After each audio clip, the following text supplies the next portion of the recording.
Bago pa makagawa ng anuman ang magnanakaw, biglang sumulpot sina Kazuki at Rei na nakasuot ng costume bilang alpaka at rabbit.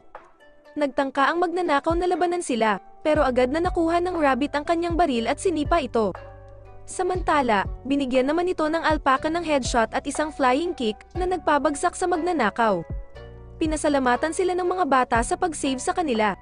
Sa huli, natagpuan ni Miss Anna ang mga bata at nakabalik sila sa grupo. Nagulat naman si Miss Anna nang makita si Miri at Taiga na magkasundo, at nalaman na ang pagkakabangga ni Miri kay Taiga noong araw na iyon ay aksidente lamang, at hindi isang away tulad ng unang inakala nila. Isinulat ito ni Anna sa diary ni Miri, kaya nakonsensya si Kazuki dahil hindi niya pinaniwalaan ang sinabi ni Miri. Niyakap niya si Miri at humingi ng sorry sa kanya dahil napag-alitan niya ito, at nag-request si Miri na kainin ang baon na nakalimutan niya. Kinabukasan, bumisita si Karen sa Kyutaro's Cafe, at itinanong kay Kyutaro kung nasaan si Kazuki. Sinundo naman ni Kazuki si Miri sa school at maulan ng araw na iyon. Nahulog ni Miri ang payong niya, ngunit pinigilan siya ni Kazuki sa paghabol sa payong dahil may paparating na sasakyan na dumanas sa payong, na nagdulot ng flashback kay Kazuki tungkol sa payong na nasira sa isang aksidente. Habang kumakain ng hapunan, nagreklamo sina Rei at Miri tungkol sa mga niluto ni Kazuli at sinabi na hindi nila ito nagustuhan. Nagalit si Kazuki at inalis ang kanilang mga plato, at sinabi na hindi nila kailangang kumain. Kinabukasan, nag-iwan siya ng sulat na nagsasabing may pupuntahan siya. Habang mag-isa sa bahay sina Rei at Miri, si Rei ang nagasikaso ng almusal nilang dalawa. Kumain sila ng cereals, at tinanong ni Miri kung pupunta pa siya sa daycare. Napagtanto ni Rei na late na, kaya agad niyang inayusan si Miri, hinanda ang kanyang bag at dinala ito sa daycare gamit ang kanyang bike. Upang mas ma-appreciate siya nila Rei at Miri, pumunta si Kazuki sa cafe ni Kyutaro para dun muna magstay. Nagreklamo naman si Kazuki kay Kyutaro tungkol sa lahat ng nagawa niya para kay Miri at Rei. Habang nag-uusap, binanggit ni Kyutaro na pumunta sa cafe ang hipag niya na si Karen at binalik ulit nito ang pera na binigay ni Kazuki.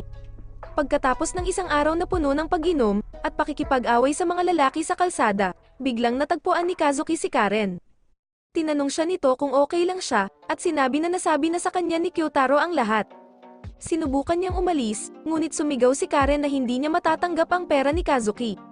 At hindi niya rin maintindihan kung bakit siya pinapadalhan ni Kazuki ng pera, at tinanong pa niya, "Hindi mo naman kasalanan kung bakit namatay ang kapatid ko, di ba?"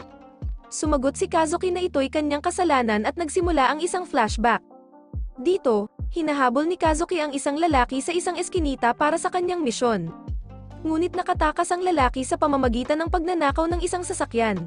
Sa pagmamadali ng sasakyan, ito'y bumangga sa isang gas truck na nagdulot ng malaking pagsabog. Sa kasamaang palad, sa oras na iyon ay papatawid sa kalsada ang asawa ni Kazuki na si Yuzuko, at nasangkot ito sa pagsabog bago pa niya ito mabalaan. Kinabukasan, nagising si Rei at natuklasang may lagnat si Miri, ngunit hindi pa rin bumabalik si Kazuki. Sinubukan niyang maghanap ng gamot para sa bata, ngunit wala siyang nakita. Kaya't dinala niya ito kay Kyutaro para humingi ng tulong. Samantala, binisita ni Kazuki ang puntod ni Yuzuko at naalala ang unang pagkikita nila. Dumating din si Karen, at ipinaalala kay Kazuki na nais ni Yuzuko na maging masaya siya. Pagkatapos ay tinanong niya si Kazuki tungkol sa bata na kanyang inampon, at sinabi nito na naniniwala siya na kayang gawing masaya ni Kazuki ang bata. Natuwa naman si Kazuki sa narinig niya mula kay Karen. Pagbalik niya sa bahay, natagpuan niyang magulo ito, at nakita niyang natutulog sina Rei at Miri at nawala na rin ang lagnat nito. Kinabukasan, maagap na nagbihis si Rei at sinabi niya kay Miri na bibisita siya sa kanilang tahanan.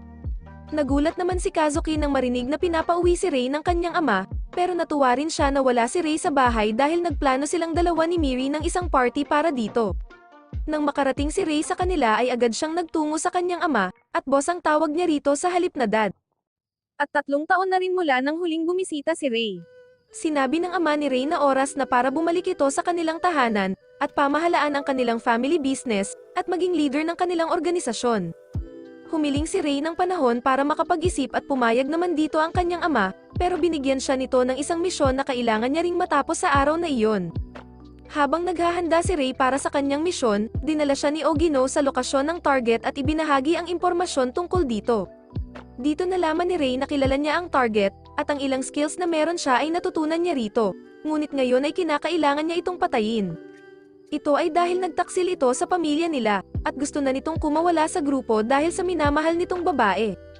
Bago lumabas ng sasakyan, sinabihan ni Ogino si Ray na kunin ang last words ng target bago ito mamatay. Dahil gusto niyang kinokolekta sa isang notebook ang lahat ng last words ng mga target nila.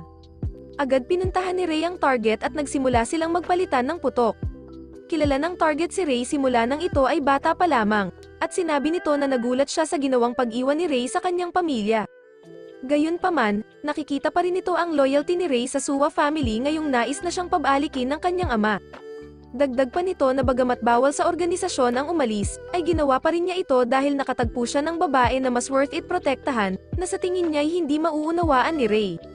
Sa kabila nito ay nagawa pa rin ni Ray na may tulak ang target, at binaril niya ito sa binti. Pagkatapos ay sinabi ni Ray na mayroon rin mahalagang tao sa buhay niya na kinakailangan niyang protektahan. Napatuon naman ang target sa railings ng gusali ngunit nasira ito kaya bumagsak siya at namatay. Pagkatapos, sa halip na sumabay kay Ogino pabalik, ay nagpasya si Ray na magstay at mag-isip tungkol sa mga sinabi sa kanya ng target. Tumawag naman sa kanya si Kazuki at tinanong kung nasaan siya, ngunit sinabi ni Ray na kailangan niya munang magpalamig. Habang nag-iisip ay biglang dumating si Kazuki upang sunduin siya. Nang makarating sa apartment ay nakita ni Ray ang inihandang birthday surprise ni Kazuki at Miri para sa kanya. Habang sinisindihan ni Kazuki ang mga kandila sa cake, si Miri, na halos tulog na ay nagising sandali upang batiin si Ray ng happy birthday. Kinabukasan, dinala ni Ogino kay Kyutaro ang bago nilang target, na ibinigay mismo ng boss. Binuksan ni Kyutaro ang sobre at natuklasan na ang mga bagong target ay walang iba kundi si Kazuki at Miri. Sa kasunod na eksena, makikita natin si Miri, Ray, at Kazuki na nasa park, at tinutulungan nila si Miri na mag-train para sa kanilang field day race. Kinabukasan, nagpunta silang lahat sa daycare para sa event. Habang hindi pa nagsisimula ang event, naghanap muna ng spot si Kazuki at Ray para kumuha ng mga litrato, at makipag-interact sa iba pang mga magulang. Para din mapanood nila si Miri na sumasali sa iba't ibang outdoor activities at events. Nagkaroon naman ng lunch break bago magsimula ang afternoon activities. Pumetak naman sa mga bata ang rice balls na ginawa ni Ray dahil nilagyan niya ito ng matatamis na snacks. Ang unang afternoon event ay ang race, at umaasa si Miri na mananalo siya ng gold. Nagsimula na ang race, kaya buong siglang nag-cheer si Kazuki para kay Miri. Na-overcome naman ni Ray ang hiya kaya sumali rin ito sa pag-cheer at sumigaw ng sobrang lakas. Dahil dito ay nagulat si Miri, kaya't nadapa ito sa pagtakbo. Bagamat nakatanggap siya ng medalya, hindi ito ginto kundi isang participation medal lamang. Dahil sa pakiramdam ni Ray na siya ang dahilan sa pagkatalo ni Miri, nagpasya siyang hindi na sumali sa parent-child race, at nanood na lang sa gilid. Si Kazuki naman ang naging partner ni Miri sa race, at magkasama nilang nilabanan ng iba pang students at parents sa isang obstacle race, habang chini-cheer sila ni Ray mula sa gilid. Ang final obstacle sa race ay ang scavenger hunt, kung saan binibigyan ang bawat pares ng isang card na may item na kailangan nilang hanapin. Nakuha na ni Miri ang card niya pero bigla itong nangamba pagkakita rito, ngunit lumapit siya kay Ray at inaya ito na samahan sila sa race. Nagpatuloy silang tumakbo hanggang sa marating nila ang finish line ng magkakasama at nanalo ng gold medal. Pagkatapos ay ipinakita ni Miri na ang nakalagay sa card na nabunot niya ay pamilya, na nagpapahiwatig na alam niya ang tunay na kahulugan ng pamilya, kaya na-touch si Kazuki sa nalaman at naiyak.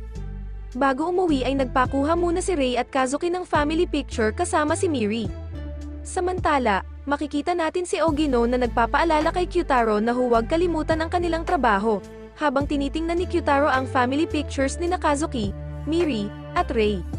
Kinabukasan, nang dumating sina Ray at Kazuki sa daycare upang sunduin si Miri, nakita nila rito ang nanay ni Miri na si Misaki, na naghihintay sa kanila.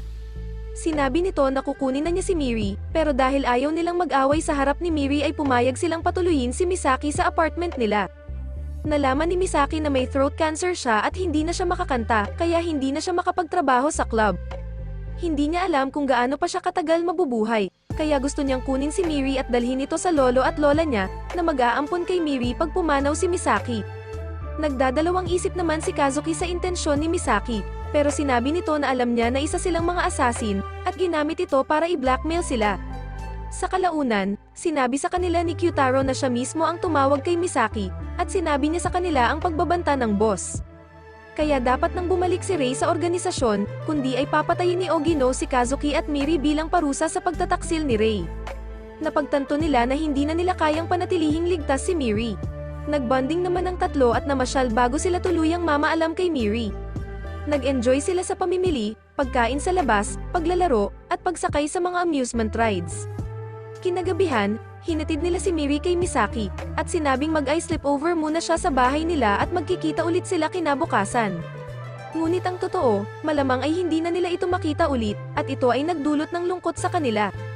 Pag-uwi ay nag-uusap si Rei at Kazuki tungkol sa kung paano naging malungkot ang bahay, ngayon na wala si Miri. Sinabi ni Rei kay Kazuki na napagpasyahan niyang bumalik sa kanyang ama. Samantala, masaya naman si Miri na kasama niya ang kanyang ina, ngunit madalas niyang tanungin kung kailan babalik sina Rei at Kazuki upang sunduin siya, dahil sobrang miss na niya sila. Sa kabilang banda, pumayag na si Rei na umuwi at pamahalaan ang kanilang family business, ngunit hindi ito sapat para sa kanyang ama. Dahil naniniwala ito na masyado pang maraming attachment si Rei. Inabot niya kay Rei ang isang larawan nila ni Miri at Kazuki, at sinabi na dapat nang putulin ni Rei ang lahat ng kanilang mga ugnayan. Ngunit baka maging mahirap ito para kay Rei, kaya't ang kanyang ama na ang gagawa ng paraan para mawala ang mga ito. Kahit na nagmakaawa si Rei na wag saktan si Miri, sinabi ng kanyang ama na ipinadala na niya si Ogino upang patayin si Miri at si Kazuki. Kaya lumabas si Rei at tinawagan si Kazuki upang iligtas si Miri. Dumating si Kazuki sa apartment nila Miri at nakita niyang nakahandusay na si Misaki. Samantalang hindi naman alam ni Miri ang mga nangyayari dahil mahimbing itong natutulog sa kwarto. Nagsimula nang makipaglaban si Kazuki kay Ogino, ngunit bigla nitong binaril si Kazuki sa balikat. Bago pa niya patayin si Kazuki, narinig niya ang sirena ng mga pulis kaya agad siyang tumakas. Sa kabila ng sugat na natamo, ay nilapitan ni Kazuki si Misaki habang naghihintay ng tulong. Pero hindi na kinaya ni Misaki kaya hiniling niya kay Kazuki na alagaan si Miri bago ito tuluyang mawalan ng buhay. Bigla namang dumating si Kyutaro para tumulong, agad naman silang umalis, at dinala ni Kyutaro sina Kazuki at Miri sa isang ligtas na lugar. At pumunta rin dito si Rei at masaya siya na makitang ligtas si Miri. Tinanong ni Rei si Kazuki tungkol sa susunod nilang plano. Ipinaliwanag ni Kazuki na kailangan nilang alisin ang anumang ebidensya ng existence ni Miri upang palabasan na patay na ito. Pagkatapos ay ilalagay nila ito sa isang malayong orphanage at hindi na nila ito papakialaman kahit kailan. Ngunit nais ni Rei na manatili si Miri sa kanila para maprotektahan nila ito. Hindi naman agad sumang-ayon si Kazuki, ngunit matapos niyang ilagay si Miri sa higaan, pumayag siya, at sinabi niya kay Rei na sa pagkakataong iyon ay pantay nilang hahatiin ang responsibilidad sa pag-aalaga at sa mga gawaing bahay. Pagkatapos nito, pumunta sila kay Kyutaro upang sabihin na plano nilang mag-resign bilang assassins at mag-focus sa pagiging mga ama para kay Miri. Ngayon, makikita natin si Kazuki, Rei, at Miri na nagluluto ng almusal habang nag-isnaw sa labas. Pasko na naman, kaya't isang taon na mula nang kukupan nila si Miri. Pero tinanong ng guro ni Miri kung sasama ang kanyang ina sa Christmas program. Sa halip na sabihin kay Miri ang totoo tungkol sa pagkamatay ng kanyang ina, sinabi ni Kazuki na hindi makakasama si Misaki dahil ito ay nasa isang importanteng trip. Nangako naman siya kay Miri na sasali sila ni Rei sa Christmas party kapag natapos na nila ang kanilang trabaho. Pagkatapos nito, pumunta sila sa organisasyon upang kausapin ang ama ni Rei dahil nais nilang umalis ng maayos sa trabaho. Ngunit napilitan silang makipaglaban upang makapasok. Nang makapasok ay naghiwalay si Kazuki at Rei, pero nahuli ni Ogino si Kazuki at tinutukan siya nito ng baril. Buti na lang at dumating si Rei upang iligtas si Kazuki. Nagpalitan sila ng putok ng baril, at kalaunan ay nasugatan ni Ogino si Rei. Kaya agad siyang nilapitan ni Kazuki, at mabuti na lang ay buhay pa ito. Habang lumalapit si Ogino upang magpaputok muli, nagawa ni Kazuki na i-distract siya hanggang sa mapunta sila sa kusina. Subalit bago pa mapatay ni Ogino si Kazuki, tinanong siya nito kung ano ang last words niya, upang mailagay niya ito sa kanyang diary. Nang bigla na lamang lumitaw si Rei mula sa likod at umatake siya kay Ogino gamit ang kutsilyo. Naglaban ulit ang dalawa, hanggang sa masakaw ni Ogino si Rei. Bigla namang inatake ni Kazuki si Ogino sa likuran at binigyan siya ni Rei ng headbutts, dahilan ng pagbagsak nito kaya lalong bumaon ang kutsilyo na nasa likod niya. Nagpasya si Rei na harapin ang kanyang ama ng mag-isa, at inutusan niya si Kazuki na humanap ng sasakyan para sa kanilang pagtakas. Nagpalitan sila ng putok hanggang sa masugatan ni Rei ang kanyang ama. At ipinaalam dito ang desisyon niya na iwan ang organisasyon para makasama ang tunay niyang pamilya, upang masiguro na hindi na siya maging isang assassin ulit. Sinadya namang barilin ni Ray ang sarili sa balikat. Bagamat halos barilin na si Ray ng kanyang ama habang nakatalikod, sa huli ay hinayaan na lang siya nitong umalis. Kahit na late ay nakaabot pa rin si Kazuki at Ray sa Christmas program ni Miri, at narinig nila ang pag-awit ng kanilang klase.